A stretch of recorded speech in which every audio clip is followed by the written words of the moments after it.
saya sudah jadi guru di sini, Ya. saya nggak mungkin lagi jadi guru di sana, Ya. waktunya penuh. Nah, saya nggak panggil kamu jadi guru, saya mau kamu jadi kepala sekolah. What? Jadi penawarannya langsung jadi kepala Iya, sekolah. saya kaget bilang, kayaknya lapar mungkin ya, gitu. Nggak masuk di akal kan? Di situ saya percaya, momen itu saya percaya bahwa persiapan ya, ketemu dengan kesempatan. Itu jadi sukses. Yes. Betul. Betul. Persiapan itu usianya kurang lebih 30-40. Semua di atasnya Iya, semua generasi Mem di atas. Anti. Iya. Wow. How you handle the people older than you? Apalagi Apalagi saya ke sekolah itu, ini saya kasih gambaran sedikit ya. Ujian itu belum di print. Ujian itu masih ditulis tangan. Tidak ada yang punya laptop. Kalau dilihat 5 tahun, 10 tahun ke depan, ketinggalannya bisa jadi nih kalau tidak buat langkah konkret, ini bisa ketinggalan. Yes, Terus sih kan. betul. Jadi di sekolah itu ada papan pengumuman. Pertama yang saya lepas itu adalah papan pengumuman. Saya bilang pengumuman semua untuk ke guru-guru internal saya sampaikan melalui WhatsApp. Nah, guru-guru kan handphone Mengganti kebiasaan. ya. Handphonenya masih 1, 2, 3, 4, 5, 6, 7, 8, 9 minta nomor pagar. Betul. Covid, alhamdulillah. Disitulah semua berubah. Disitulah guru-guru tidak keluar perkataan dari mulut mereka bilang untung Bu Anti kita belajar 2015, untung 2015 saya cicil laptop. Jadi, kita buka coba. SMP, kita kayaknya saya bisa klaim kita sekolah pertama di Makassar yang digitalisasi Oh. sebelum Covid. Oke. Lah, anak-anak harus bisa mengukur ketercapaiannya dalam. Jadi sebelum ujian dia sudah bisa ukur. Saya kayaknya dapat 90 nih. Oh, prediksi mereka Betul. terhadap apa Grade-nya, yang mereka predikat. mau lakukan itu mereka sudah harus bisa ukur Betul. di awal. Itu ada di game. Oke. Bukan AI yang dulu diajar, tapi bahasanya. Karena bahasa itu mempengaruhi cara berpikir. Oke. Jadi ketika kita mau memerintah AI pakai bahasa kan. Yes. Ketika bahasanya tidak terstruktur, orang tidak tahu menstrukturkan atau membahasakan apa yang dia inginkan, atau bahasanya kalau bahasa sama dengan berpikir, ketika orang tidak tahu berpikir dia tidak bisa pakai Ya, AI. betul.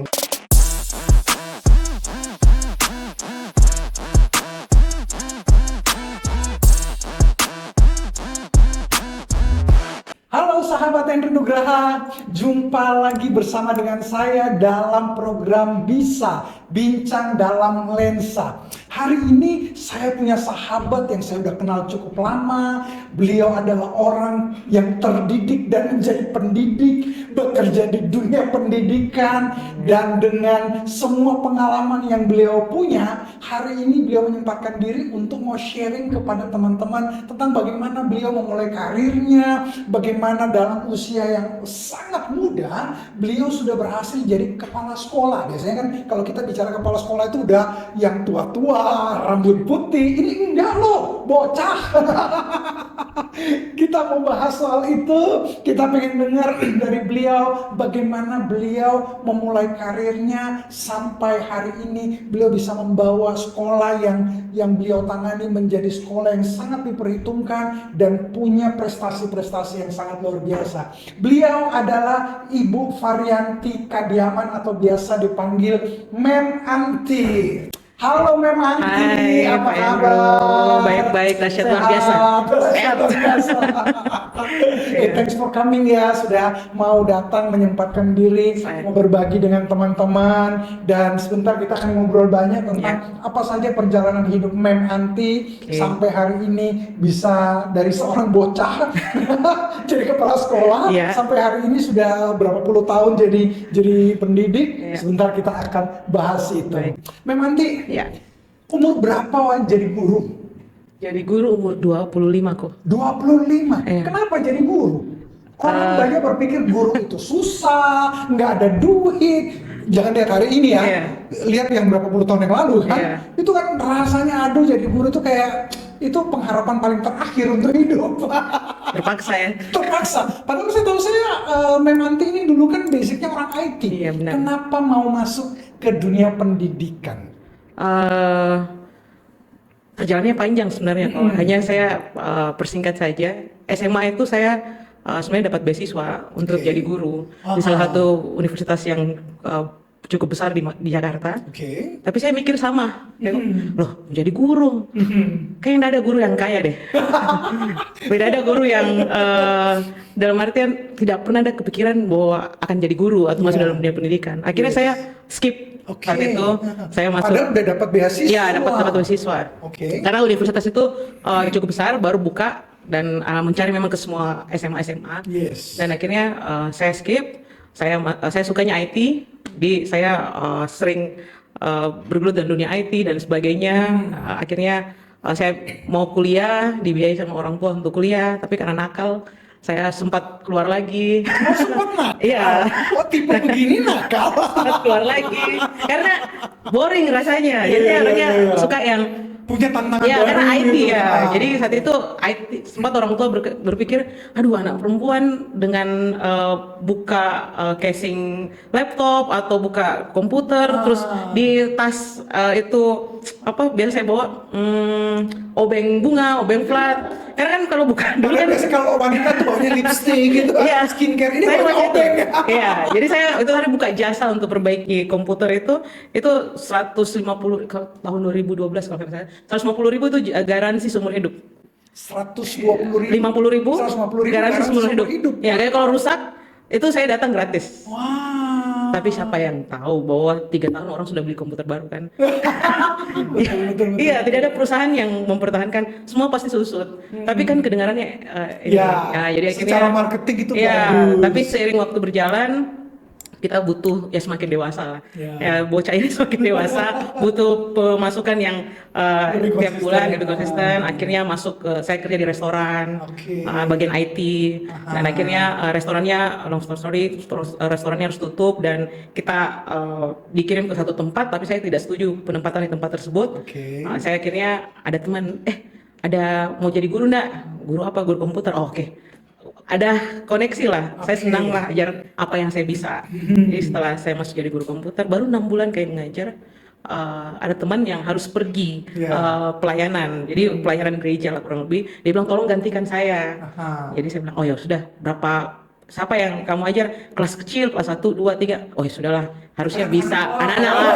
Paling ini mouse, ini Ya, monitor, yang paling betul. tidak sulit-sulit belajar rumus Excel lah kan. Betul. Jadi oh ya sudah, karena saya berteman baik dan beliau, jadi akhirnya saya gantikan. Jadi saya gantikan kurang lebih 3 hari di satu sekolah yang tempat yang sekarang saya Oke. sedang bekerja. Aha. Jadi saat saya gantikan, saya selalu kaget di setiap ruangan itu. Setiap saya ngajar, beberapa kali ada ibu-ibu atau ada bapak-bapak dalam ruangan lihat saya. Tapi saya percaya, saya suka baca buku kok. Jadi Iya. kalau ke Gramedia dan saya selalu cari buku itu yang pengembangan diri, Oke. karena tahu kan nggak kuliah. Jadi saat itu ya akhirnya saya mikir oh kayaknya saya harus kuliah. Sering jalannya waktu saya penasaran siapa ya bapak-bapak ibu-ibu yang selalu dalam ruangan waktu saya ngajar. Tapi waktu saya mempersiapkan saya mengajar, saya nggak main-main, saya betul-betul persiapkan sebagaimana mestinya. Karena saya tahu IT, saya cari Google, saya cari betul-betul saya pelajari bagaimana membuka pembelajaran, Yes. bagaimana menutup, saya Yeah. pelajari benar-benar bagaimana buat anak-anak attention-nya, Yes. saya nonton YouTube dan sebagainya. Ketika saya mengajar, akhirnya saya selesai menggantikan teman saya yang 3 hari itu, Ya. saya kembali ke dunia restoran. Aha. Restorannya sempat tutup dan akhirnya teman saya melamar di saya ketemu lagi satu sekolah, saya jatuh cinta dengan dunia pendidikan itu waktu saya gantikan ya 3 hari itu. Saya ketemu sekolah itu butuh guru komputer, Oke. saya gantikan dan saya masuk, saya ngajar 6 bulan, tiba-tiba sekolah yang tempat saya gantikan teman saya yang 3 hari itu nelpon, kamu sekarang di situ ya? Dia telepon ke sekolah saya bukan ke HP. Jadi waktu itu telepon ke saya dengar kamu ada di situ. Kamu kesini, saya bilang wah nggak bisa bu, yang punya sekolah nggak bisa bu karena kan ini masih tengah semester, saya nggak mungkin Ya. tinggalkan anak-anak. Saya sudah jadi guru di sini, Ya. saya nggak mungkin lagi jadi guru di sana, Ya. waktunya penuh. Nah saya nggak panggil kamu jadi guru, saya mau kamu jadi kepala sekolah. What? Jadi penawarannya langsung jadi kepala Iya, sekolah. saya kaget bilang, kayaknya lapar mungkin ya. Itu nggak masuk di akal kan? Dia lagi sakau kan? Iya, kayaknya lagi lapar mungkin ini bukan lihat jam 1, jam 12. Dia jam 8. Ya, saya bilang, Bu, jangan bercanda. Dia bilang, enggak, kamu kesini aja dulu, kita cerita. Ya sudah, saya tetap punya pendirian bahwa pemimpin saya yang di tempat itu orang yang harus saya hormati. Ya. Saya izin ke kepala sekolah, saya bilang, Pak, saya dipanggil loh. Jadi dia bilang, saya enggak mungkin larang perkembangan kamu. Silakan kamu pergi. Jadi saya izin di waktu istirahat, di waktu enggak ngajar. Sekolah itu saya tanya, dia yang bilang, waktu saya cari kepala sekolah, saya flashback ke semua teman-teman guru yang ada di sekolah dan sebagainya. Saya teringat kamu. Saya bilang, kenapa bisa saya? Saya ini kan tidak ada masuk di mana-mana bahwa saya terpilih jadi guru terbaik Kota Makassar lah yang bisa mention saya. Dia bilang, iya waktu kamu mengajar yang 3 hari itu, saya sempat masuk. Saya masuk kurang lebih 5 menit, 10 menit itu hari. yang punya sekolah ini masuk, dia lihat saya. Momen itu dia rasa wah, Ini nih, iya, ini kayak ada sesuatu yang wow momen lah, Iya. wow momen bahwa wah, ini bagus nih. Hanya kan saya kan guru pengganti, jadi dia Yes. tidak sempat bangun hubungan, tidak sempat tukaran nomor telepon dan sebagainya. Kayak di situ saya percaya, momen itu saya percaya bahwa persiapan ya, ketemu dengan kesempatan. itu jadi sukses. Yes. Betul, betul, betul. Persiapan ketemu dengan kesempatan. Jadi, oh apa yang saya persiapkan tidak diminta, tidak disuruh. Yes. Ketika kita betul-betul buat dengan sedemikian rupa dengan yang terbaik, yang sungguh-sungguh, kita nggak tahu. Ternyata momen 10 menit itu mengubah 10. Jadi saya dipanggil 2000, berarti tahun depannya. Saya ketemu, dipanggil langsung jadi kepala sekolah. Saya nggak tahu apa yang dia lihat sampai jadi kepala sekolah. Orang itu bilang, kamu bisa. Saya bilang tidak mungkin. Sempat saya meragukan diri, bilang, kamu pulang saja dulu, nanti kita ketemu lagi. Ya sudah, saya mikir ini kan tidak mungkin ya, tidak masuk rasional, ya masuk akal. Ya sudah, kita treat dengan cara yang tidak biasa juga. Jadi saya ngomong ke kepala sekolah saya saat itu, saya bilang, Pak, saya ini dipanggil mau jadi kepala sekolah ini. Menurut Bapak gimana? Besok kita bicara besok pagi. Oh ya, kamu pulang berdoa dulu lah. Ya, oke. Iya Pak, saya kayaknya perlu berdoa karena sudah tidak masuk akal kalau saya bicara dengan manusia pasti diketawain. Yes. Karena secara background, iya, tidak ada ininya, ya. ya. Akhirnya Bapak itu besok pagi saya ketemu, saya sampaikan lagi, menurut kamu tim gimana? Saya bilang, Pak, saya sampai sekarang masih bingung. Tapi kalau Bapak sebagai atasan saya bisa lihat potensi saya, terus Bapak mengizinkan saya untuk pergi jadi kepala sekolah, saya bisa jadikan itu dasar untuk saya percaya, oh berarti saya punya ini. Karena secara sertifikat saya nggak punya, tapi ada seorang yang bisa dibilang cukup capable untuk, oh ini anak punya potensi. Kalau Bapak percaya, saya pergi Pak. Oh ya saya percaya, kamu pergi aja. Nah, jadi thanks sebenarnya sudah almarhum. Ya, jadi beliau yang bilang saya percaya kamu punya potensi dan kita tidak tahu nanti bagaimana nanti ke depan. Jadi akhirnya saya datang, ya itu kan masih masih belum ada tantangannya. Oh ya oke. Secara saat itu gaji naik, sudah yang bagus-bagus lah dipikirkan. Ya. Oh gaji naik ya, Yang di bawah ada nih. Belum ada. Bagus Umur deh. berapa waktu itu? 26 tahun. 26 tahun, tahun 2000? 2015 ya. 2013 ya. 2013 umur 26 tahun, Iya. di-hire langsung jadi kepala sekolah. Iya. Dan guru-guru di situ semua usianya masih muda atau Iya. sudah tua? Guru-guru situ usianya kurang lebih 30-40. Semua di atasnya Iya, semua generasi memanti. Iya. Wow. How you handle the people older than you? Apalagi guru yang, sorry, quote unquote, guru-guru kan punya kecenderungan dia merasa dia yang paling tahu dunia. Kalau ada Tuhan, dia di atasnya Tuhan. Nah, itu guru Iya, old school lah ya. Iya, bisa dikatakan seperti itu. How you handle them? Melayani. Di situ saya Melayani. percaya, iya itu poinnya. Jadi saya jarang panggil guru ke ruangan. Oke. Saya yang ke ruangan guru, atau saya yang ke kelas guru. Wow. Terus saya tanya, saya punya mama selalu titip bahwa ketika kamu mau diterima di satu tempat atau kamu tidak mau kesulitan dalam kehidupan, sering-sering menabur pertolongan, sering-sering turun tangan. Suatu hari ketika kamu butuh bantuan, orang akan kembali. itu akan kamu tuai, itu kan. Jadi saya sering tanya, ada yang bisa saya bantu Pak? Ada yang bisa saya bantu? Bu, susah sekali nih. Saat itu saya ke sekolah itu, ini saya kasih gambaran sedikit ya. Ujian itu belum di print. Ujian itu masih ditulis tangan. Ya. Zaman itu Ya. betul. Tapi di tengah saat itu beberapa semua sekolah-sekolah di sekitar sekolah yang tempat saya bekerja, sekolah Pundarika itu semua sekolah besar. Jadi beberapa meter dari kami ada sekolah Atira, ada Raja Wali, sekolah besar yang semuanya sudah komputerisasi. Sekolah itu tidak. Jadi semua masih tulis tangan, masih pakai, dan orang tidak ada yang punya laptop. Saat itu tidak ada yang punya laptop. Jadi akhirnya tidak mudah memang, tapi saya berusaha tanamkan pertama visi dulu. Jadi yang pertama saya rombak itu visi sekolah. Ya, sekolah itu waktu itu akreditasinya C. Nah, saya masuk. Ya, saya baca akreditasi C, jadi cukup ya, tidak direkomendasikan, tidak. Saya itu akreditasi C, jadi Cukup tidak direkomendasikan. Cukup tidak direkomendasikan saat itu. Tapi sekolah itu saat itu juga lumayan berjaya karena sedikit sekolah kan di Kota Makassar, pilihan masih sedikit, ya. jadi masih bisa survive, Eksis, masih bisa ya. exit. Jadi tapi kalau dilihat 5 tahun 10 tahun ke depan ketinggalan bisa jadi nih kalau tidak buat langkah konkret ini bisa ketinggalan. Yes, Iya. betul. Jadi setelah lihat itu saya buat visi. Jadi visinya itu caranya adalah saya minta Bapak Ibu orang tua untuk tuliskan mimpinya. Kenapa sekolahkan anaknya di sini?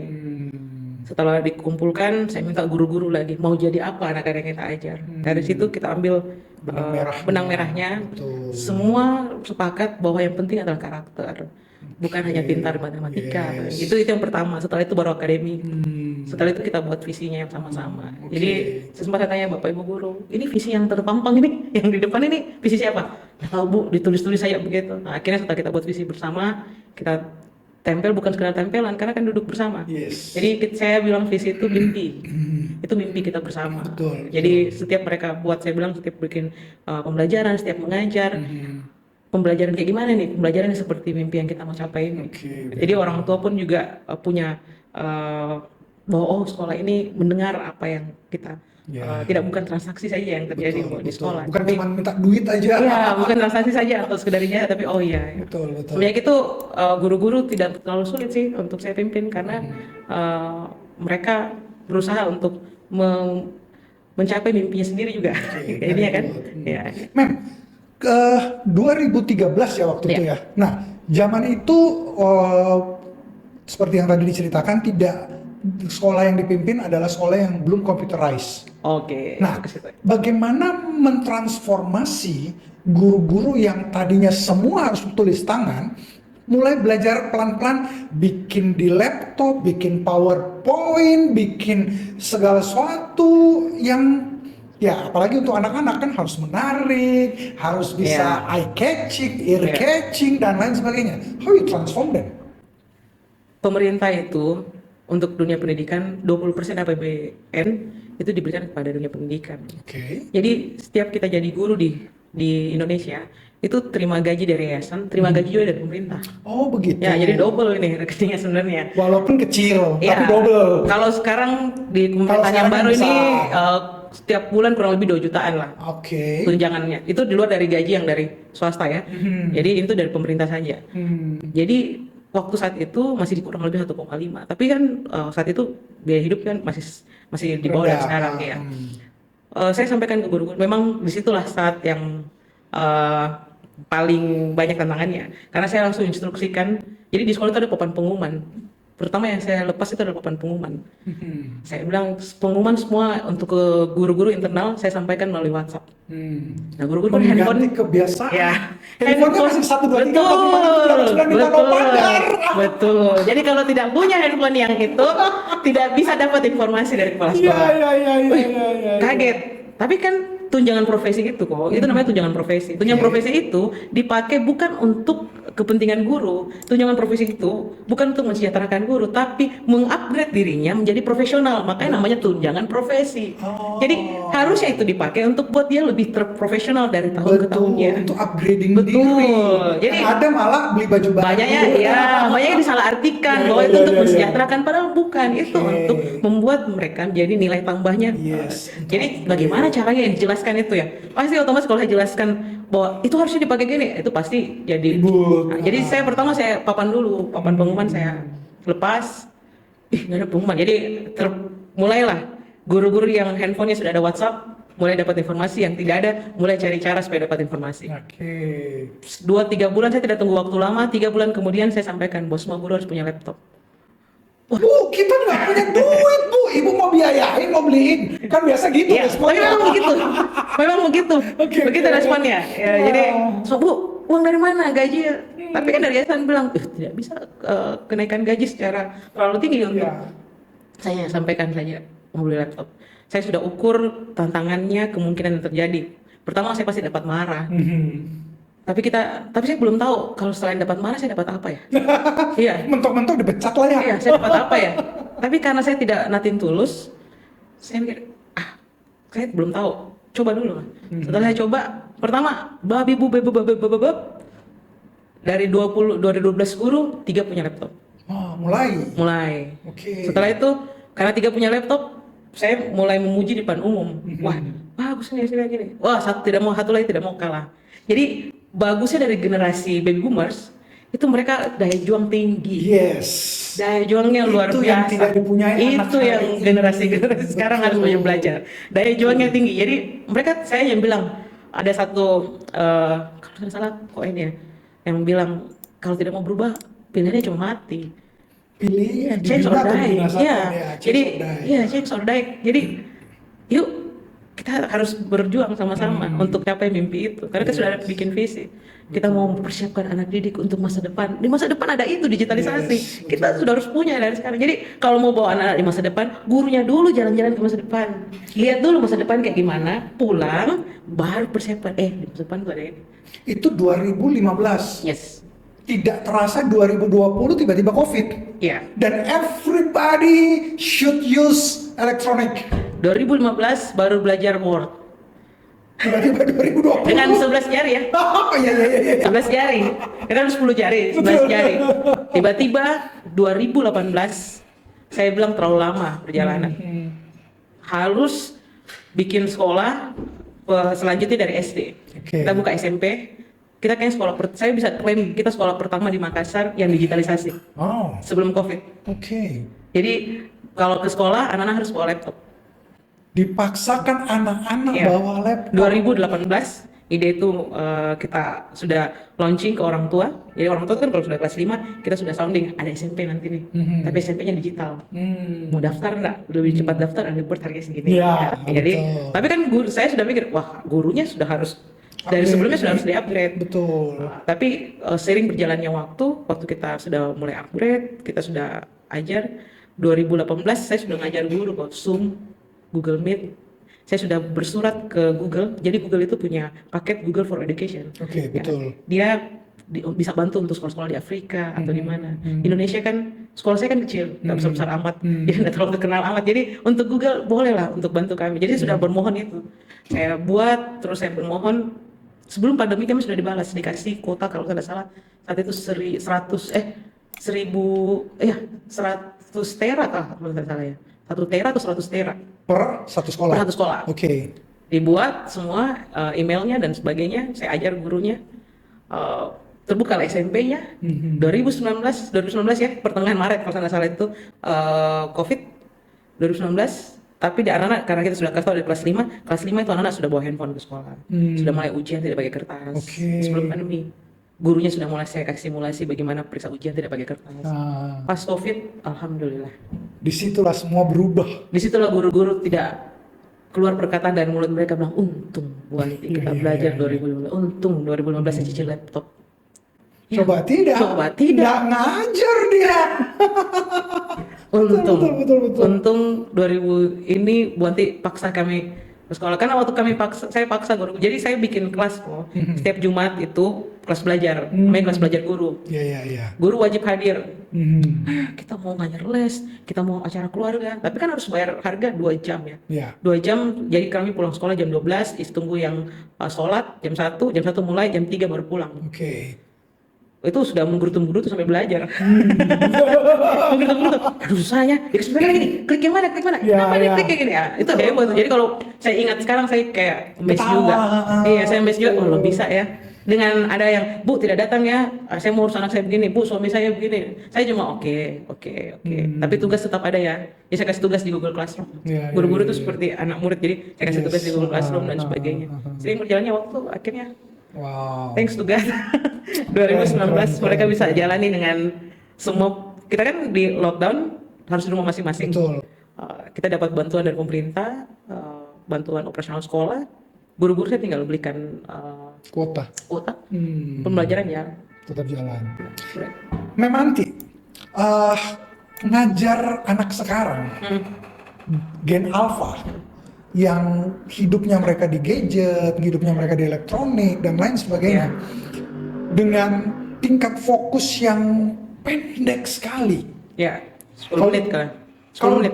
kalau dulu kan ya kita duduk ya kita bisa dengarkan orang cerita panjang. Sekarang kan enggak. 3 menit, 5 menit, 7 menit, 10 menit udah bisa orang skip. Ya. Bagaimana Bu Anti bisa melihat fenomena ini dan bisa membuat anak-anak bisa beradaptasi dengan kondisi dan guru-guru juga beradaptasi dengan anak-anak. terima kasih untuk Bapak John Hattie, profesor dari Universitas Melbourne kalau saya salah ya, Australia. 2009 beliau meneliti apa faktor-faktor yang membuat anak-anak itu bisa belajar dengan baik atau nilainya akan semakin baik. Ada banyak faktor. Apakah kalau ruang kelasnya ber-AC, belajarnya akan semakin, kita semua berpikir begitu. Apakah kalau itu adalah sekolah unggul, anak-anak akan semakin belajar dengan baik? Apakah kalau misalnya dia punya sekolah itu punya fasilitas megah, banyak anak itu punya nilai atau pembelajaran bisa belajar dengan baik, berdampak tidak dalam pembelajarannya? Hasil dari penelitian Pak Joni itu 30 tahun ya beliau meneliti, hasilnya adalah semua yang disebut tadi itu dampaknya. Jadi kalau lebih besar daripada 0,4 itu berdampak. Di 0,4 itu Standar. ya standar atau rata-rata. Di bawah dari 0,4 itu kurang berdampak. Semua yang disebut tadi itu kurang berdampak. Oke. Tidak sampai 0,4. Jadi ternyata AC fasilitas dan sebagainya. Sekarang saat ini di dunia pendidikan lagi dibagi layar-layar TV interaktif yang betul. itu juga termasuk tidak berdampak. Jadi Itu kan hanya untuk menghabiskan anggaran. Kita tidak bahas itu. tidak bahas. No comment saya. Jadi itu tidak berdampak. Apa yang paling berdampak? Top 5 yang paling berdampak itu dari hasil penelitian Pak John Hattie itu adalah anak-anak harus bisa mengukur ketercapaiannya dalam, jadi sebelum ujian dia sudah bisa ukur, saya kayaknya dapat 90 nih. Oh, prediksi mereka terhadap apa Grade-nya, yang mereka indikator. lakukan itu mereka sudah harus bisa ukur di awal. Itu ada di game. Oke. Setiap kali kita main game, Nah, kita udah tahu nih gambarannya ya. Saya bakal menang atau saya kalah nih. ya ada level-level kok. Yes. Ada levelnya, terus setiap level kita diapresiasi dengan cepat. Yes. Kalau saya main Mobile Legends, saya main PUBG, itu selalu upgrade. Lagunya terbaru, BA-nya terbaru. Kalau sekarang lagi sekarang PUBG tema-temanya beda, setiap season temanya beda. Sekolah gimana? Sama dari tahun 80, 70. Ya. Kita hidup di ini yang teman-teman saya biasa bilang. Kita ini sekolahkan anak-anak kita di tahun 2026, tapi bukunya tahun 1970. Iya, itu yang itu karena beliau meneliti sekolah ya. Oke. Jadi beliau meneliti kurang lebih 300.000 seluruh dunia ya. Jadi bukan hanya satu negara. Setelah beliau teliti, ada 5 top 5-nya itu adalah salah satunya itu. Terus bagaimana setiap anak harus percaya ketika misalnya ketemu dengan saya guru IT, tenang, saya memang bodoh IT. Tapi kalau saya ketemu dengan Mem Anti yang pintar IT, saya pasti akan pintar IT. Oke. Ternyata guru Relasi. itu berpengaruh sekali. Relasi. Oke. Jadi bukan kurikulumnya, bukan teknologinya, bukan gedungnya. Berarti people inspire people. Nah. Kalau gurunya tidak bisa inspire murid, Betul. maka sebagus apapun fasilitas yang digunakan Ya. tidak berdampak banyak. Tidak berdampak banyak. Oke. Semua yang disebut tadi ini dampaknya kurang lebih di angka 0,50, 0,70, di atas 0,4 tadi. Ketika anak-anak bertemu dengan guru, anak-anak juga selain itu, guru di sekolah itu harus percaya bahwa setiap anak ini punya kelebihan dan bertumbuh.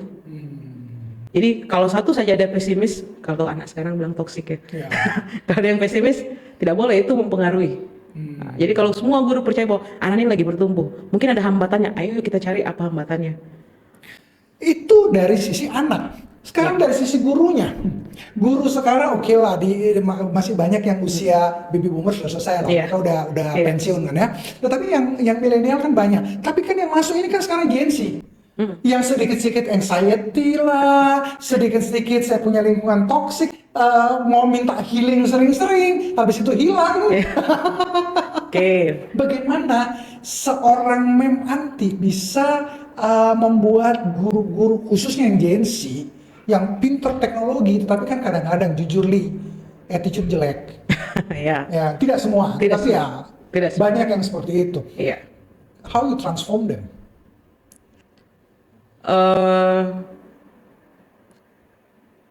Belajar lah itu. Belajar generasi awal saya hadapi generasi baby boomers, saya pelajari dulu baby boomers ini kelebihannya apa. Kenapa saya bisa ambil keputusan untuk harus punya laptop? Karena saya tahu mereka generasi yang tangguh. Waktu saya terima dengan generasi Gen Z dengan segala. Saya awal-awal bingung juga. Tapi thanks to God saya punya adik juga yang generasi Gen Z yang paling bungsu. Itu bingung juga karena percaya apa horoskop. Oh saya begini karena bintangku dan bintang ini ketemu dan sebagainya. Betul. Ya saya karena saya enggak bilang salah ya. Ini menurut kepercayaan saya.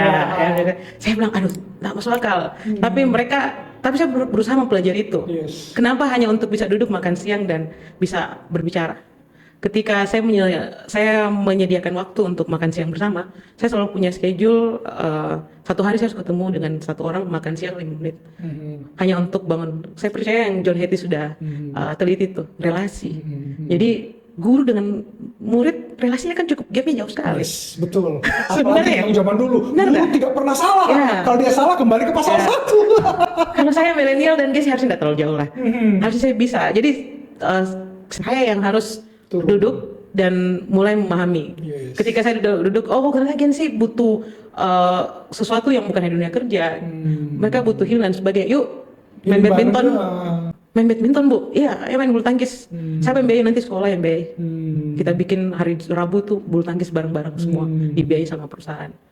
Di situ kita nggak bicara kerjaan, kita terus kita Fun bareng. fun bareng saja, relasi. Yes, Ketika kita bangun relasi, dan harus saya akui, Gen Z itu cepat sekali beradaptasi.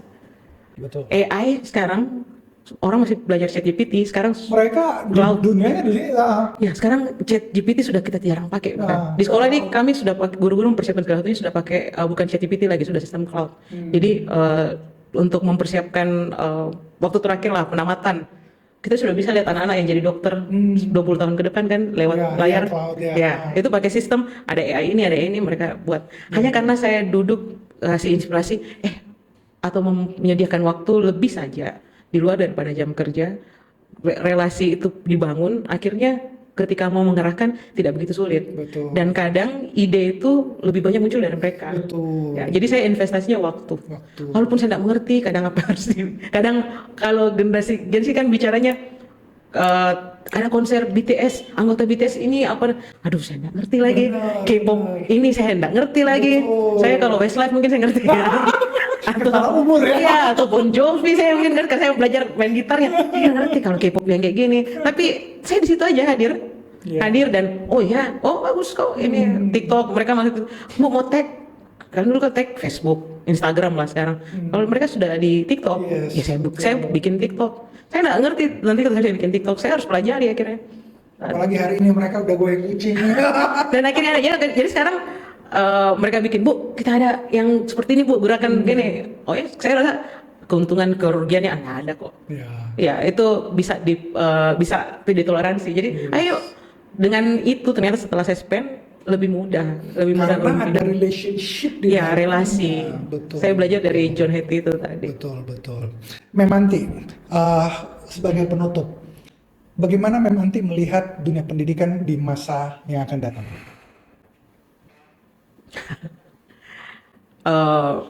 Beberapa kita duduk waktu itu di Jakarta, di Jogja. Saya sering diundang ke Jogja, ke Jakarta untuk pelatihan-pelatihan dan kepala-kepala sekolah. Jadi saya terpilih itu hari jadi kepala sekolah penggerak dari kementerian, ada kurang lebih, terakhir kami rapat itu ada 120 kepala sekolah dari berbagai daerah di Indonesia. Terus kita sempat bahas ini, bagaimana ya pendidikan ke depan? Ada beberapa yang melihat gelap, suram, dengan realita-realita anak-anak sekarang bagaimana di sekolah ada terjadi seperti ini, ada bunuh diri dan lain sebagainya. Ketika anak-anak mudah menyerah atau di beberapa universitas besar, sayangnya ada begitu banyak kejadian-kejadian yang sepertinya tidak seharusnya terjadi dalam dunia pendidikan. Pepatah dari Afrika itu ada seperti ini, bahwa untuk mendidik seorang anak dibutuhkan satu desa. Dan banyak faktor yang masuk di dalamnya. Ada dari guru, ada dari orang tua, dari rumah, ada pemerintah, ada dari media. Sekarang ini tahun ini saya tambahkan dari media. Kenapa? Karena apa yang mereka lihat, apa yang mereka validasi, itu mereka sangat terpengaruh oleh itu. Jadi kalau sesuai dengan apa yang dia rasa misalnya nih, lihat TikTok, memang hidup seperti itu. Kadang di bawah, jarang naik ke atas. Anak itu baca dan dia percaya, sudah Itu yang nempel Itu yang nempel di kepalanya. Betul, betul. Apakah TikTok itu salah? Tidak. Yang salah adalah Kita yang nangkap. regulasinya siapa yang kasih medianya? Siapa yang mengizinkan? Dan siapa juga orang di sekitar yang tidak pernah kasih lebih baik daripada itu? Ya, ya, ya. Apa yang dia dengar, apa yang dia baca, Ya, apa yang dia percaya, harusnya tugas kita sebagai orang dewasa. Jadi tanggung jawab pendidikan ke depan bukan tanggung jawab pribadi atau tanggung jawab anak-anak atau orang tua saja. Itu tanggung jawab bersama. Jadi harus bergandengan tangan sama-sama untuk lihat bahwa anak-anak ini harus hidup di waktu di mana kita mungkin belum tentu ada di situ ya. Jadi kita nanti tidak tahu ya, kita dikasih umur panjang bisa lihat anak-anak kelas 1 tahun ini untuk nanti di masa depan saya belum tahu. Tapi visi kita itu mempersiapkan, visi kami di sekolah Pundarika itu mempersiapkan anak-anak untuk hidup di masa depan. Karena kedepannya belajar itu adalah hal yang jadi hal yang mudah kan, tinggal cari di ya kita bahas ChatGPT, cloud dan lain sebagainya. Oke. Tapi membangun karakter itu kan bukan hal yang mudah. Iya. Kan? Jadi banyak yang salah mengerti bahwa ketika ada AI, ketika ada ChatGPT, ketika ada cloud dan sebagainya itu hal sebenarnya lebih mudah. Padahal tidak. Kalau orang sudah sering pakai ChatGPT, cloud, saya sebagai user selalu pakai. Yang dibutuhkan atau negara di Inggris sana bukan AI yang dulu diajar, tapi bahasanya. Karena bahasa itu mempengaruhi cara berpikir. Oke. Jadi ketika kita mau memerintah AI, pakai bahasa. Yes. Ketika bahasanya tidak terstruktur, orang tidak tahu menstruktur kalau itu membahasakan apa yang dia inginkan, atau bahasanya kalau bahasa sama dengan berpikir, ketika orang tidak tahu berpikir dia tidak bisa pakai Ya, AI. betul. Tidak bisa. Jadi bahasanya yang harus diatur dulu, diajar dulu. Setelah dia mengerti konstruksi dari bahasa, maka orang itu harusnya bisa berpikir. Ketika dia bisa berpikir, baru bisa menggunakan AI dan sebagainya. Jadi runtutannya tidak semua negara-negara besar di luar sana langsung memasukkan AI dalam kurikulum sekolah sebenarnya. Walaupun Indonesia sekarang lagi masuk ya. Sekarang kurikulum di Indonesia ada tambahan mata pelajaran baru kok. Coding dan AI. Jadi dulu itu kan tempat-tempat les, sekarang ada mata pelajaran baru, coding dan AI. Jadi harusnya tidak semua. Jadi kalau boleh saya titip pesan juga ke ada orang tua ini yang lagi nonton. Ada satu penelitian dari Harvard. Penelitian itu masih berlangsung sampai sekarang. Oke. Dari tahun 1938, nanti boleh di-search, dicari. Penelitian itu masih dibagi dua. Ada 700 laki-laki dan kurang lebih 400. Kelompok pertama ini dari kaum intelektual, kaya, Universitas Harvard ya.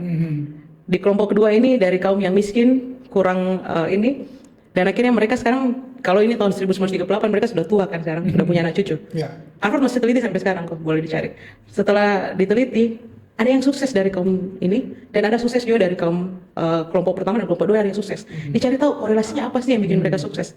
Ada satu yang didapati, yaitu setiap anak yang sukses itu di masa kecilnya dikasih tugas dan tanggung jawab pekerjaan rumah. Ya.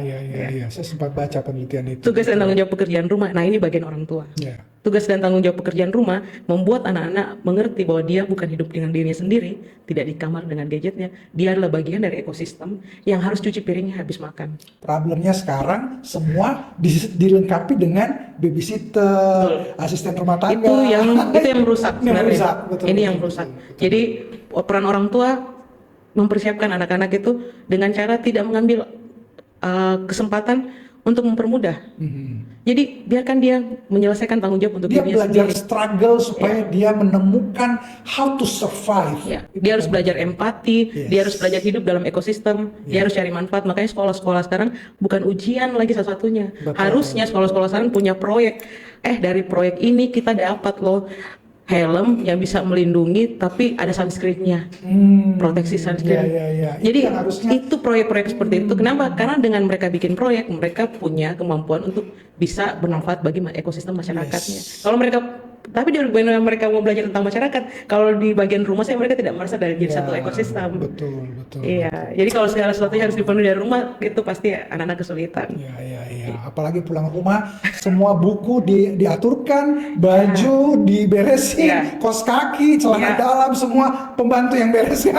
Iya, itu membuat anak-anak itu sebenarnya menumpulkan, menumpulkan kita zaman. Betul sekali. Terima kasih Memanti sudah berbagi. Wow, what an insight yang luar biasa sekali. Semoga teman-teman yang sedang menyaksikan program ini bisa mendapatkan insight untuk bagaimana membuat anak-anaknya menjadi orang-orang yang lebih sukses. Amin. Dan tidak dikit-dikit mau bundir. Ya, itu sudah lumayan banyak informasi ya. Betul. Terima kasih sekali lagi, Ya, Mem Anti, terima kasih. sudah berbagi, sudah datang, Sama-sama. sudah bisa sharing segala sesuatu. Dan saya berharap karirnya Mem Anti akan semakin luar biasa, Amin. semakin inspirasional, Amin. dan punya influence yang semakin luar biasa, bukan hanya untuk dunia pendidikan, tapi juga dunia di tempat-tempat yang lainnya. Akhir kata, tetap semangat dan jangan pernah menyerah, karena apapun yang terjadi selalu ada jalan keluarnya. Ingat, kita tidak dilahirkan sebagai orang gagal, tapi sebagai pemenang. Saya Andrew Nugraha bersama seluruh kru yang bertugas mengucapkan sukses buat kita semua. Thank you. Terima kasih.